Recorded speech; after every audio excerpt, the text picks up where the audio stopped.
เครื่องมือตัวชาร์ตเนาะชาร์ตก็คือเขาจะ insert เป็น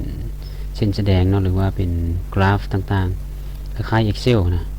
ซึ่งเขาจะสามารถแอดเข้ามาได้เนาะตัวอย่างว่าเขาจะลงแอดตัวนึงเนาะ หลังจากที่แอดเข้ามาแล้วมันจะออกหน้าตา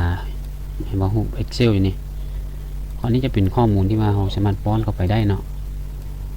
แล้วเขาป้อนเข้าไปได้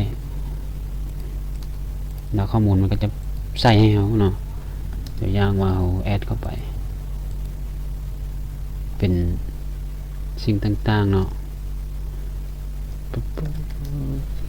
เห็นบ่ที่ว่าสามารถแอดเข้าไปรูปกราฟตัวนี้ก็จะเปลี่ยนเนาะ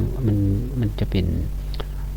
เป็นเครื่องมือที่ว่าเวลาเราจะพรีเซนต์เกี่ยวกับเรียกงานของผ่านไซต์กราฟไซต์อย่างนั้นนะเราก็สามารถ insert เข้ามาได้เนาะและส่วนหลายแล้วนะเวลาผู้ที่เรียน Excel นะก็สามารถ copy อยู่หั่นกราฟตัวนั้นแล้วก็มาใส่อยู่ในสไลด์ตัวนี้เลยนะโดยไม่ต้องมา insert นี้เพราะการ insert นี้เป็นการที่ว่าเราจะต้องได้คีย์ตัวเลขเข้าไปโดยบ่ได้ใส่อย่างที่บ่ได้มีข้อมูล data หลายคืออยู่ Excel นะเพราะว่าส่วนหลายเราเห็น Excel ล่ะเราจะมีข้อมูลหลายแล้วก็มี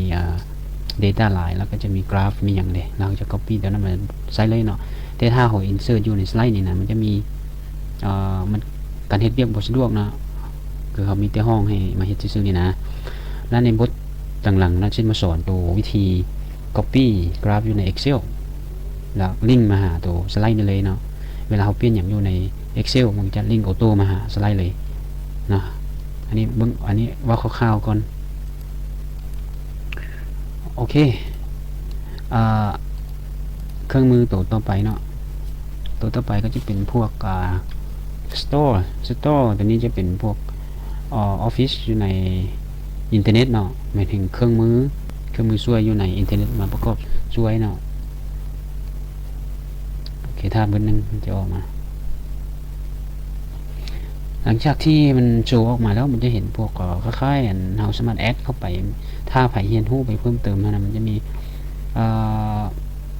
เป็นพวกเครื่องมือเพิ่มเติมให้เราใช้ตัวอย่างว่าอีโมจิคีย์บอร์ดยกตัวอย่างว่าข้าพเจ้าอยากได้อีโมจิแอดเข้าไปเห็นบ่มันจะออกมานี่เห็นบ่เราแอดเครื่องมือพิมพ์หา store นี่นะ store ก็คืออันห้องบ่หรือว่าห้านบ่สินะเราสามารถไปแอดเข้ามาอีโมจิตัวนี้เราก็จะแอดพวกรูปร่างหน้าตาที่เราจะประกอบในสไลด์ได้คือกันนะเราติ๊กเข้าไป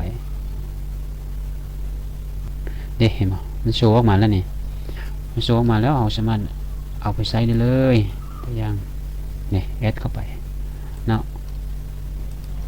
แอดเข้ามานี่เราก็จะได้อีโมจิตัวนี้มาใช้เนาะอันนี้เป็นเครื่องมือ store เนาะ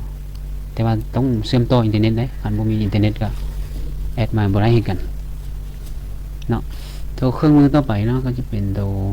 add in my add in ก็คือเขาจะเบิ่งตัวที่ว่าเราหาก็แอดเข้าไปนะเห็นบ่พวกที่ว่าเราแอดอินคือ